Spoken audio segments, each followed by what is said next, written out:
So when we look at our impairment distribution, right now at this current time, this impairment distribution seems to be more heavily set around mobility, especially soft tissue. She has a little bit of cognitive beliefs, as we saw with the FAB-Q, and then underlying all of that is the motor control. So as she becomes more active, her symptoms become, more tonic, more tight, more symptomatic. And so this is where, these are the key findings that we found through the exam. So this is where our thought process would start. However, we may need to make this decision based on a collaborative care model with the patient. So when we offer kind of what we have to provide for remedies, I think it's important to kind of remember that although we may be thinking pain is the primary limiter, make sure we have that collaborative discussion with that patient regarding all her options. So when we look at all her options, I always try to come back to what was the primary reason Amy came here. And if we think about all the way back to the subjective, it was ways to manage her symptoms again. So she wants something to do. And then two, so she can be more active, right? So her symptoms are limiting her. She wants to know how to manage them, and then she wants to become more active, right? So to me, that tells me we need to take care of pain as well as give her something to kind of self-address those symptoms. And then three, develop a process for her to become stronger, to get more active. And so that's where kind of looking down below, it's her pain that brought her in due to the increased tone in her anterior and lateral hip.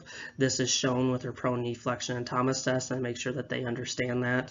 And then also their weakness with manual muscle testing and the balance difficulties. These are often easy things for the patient to relate to, so that they can identify that they are also things that we can address. And then finally, that fear and avoidance component. Make sure we highlight the good news, right? The good news is that she doesn't have anything overly concerning, and that everything she does have is something treatable.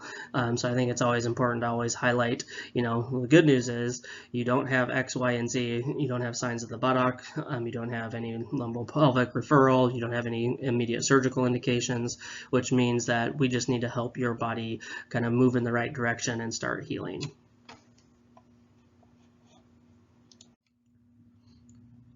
So when we look at kind of where we would start, if it's up to me, the big thing is we need to look at short-term nociceptive control, tone reduction. There's a lot of different ways I can get there, or you can get there. So when I offer this to the patient, so you did have some stiffness or some tone into that hip. One thing we can do is kind of a long axis hip distraction, or even sometimes manipulating the lumbopelvic region can help reduce some of that tone and tightness in through the hip. Additionally, we have soft tissue mobilization, which either can include my hands instrument, including either a tool, an instrumented soft tissue, or even like distraction with use of cupping. And then dry needling and E-stem, where we would probably go into the anterolateral hip and thigh. Or we can just stick with what you would like to do on your own, which would include just self-stretching, quad and hip flexor focus.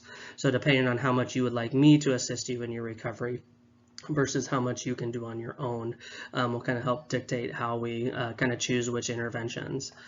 And then from the motor control side of things, big things would be really helping her understand how to dissociate her hip and pelvis, and then over time look at that lumbopelvic control with hip movement, bridging, lateral hip strengthening, as well as that single leg balance and control.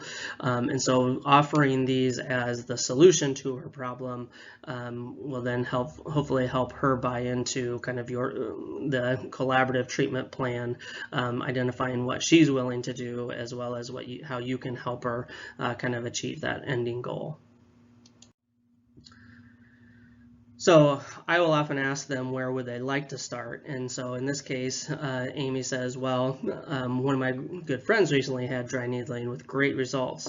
Where would you needle and what were the risks? And so we'll have you kind of answer that question, and then also what else would you address with this patient today that maybe we haven't already discussed, something else you may be seeing that you might find beneficial as well.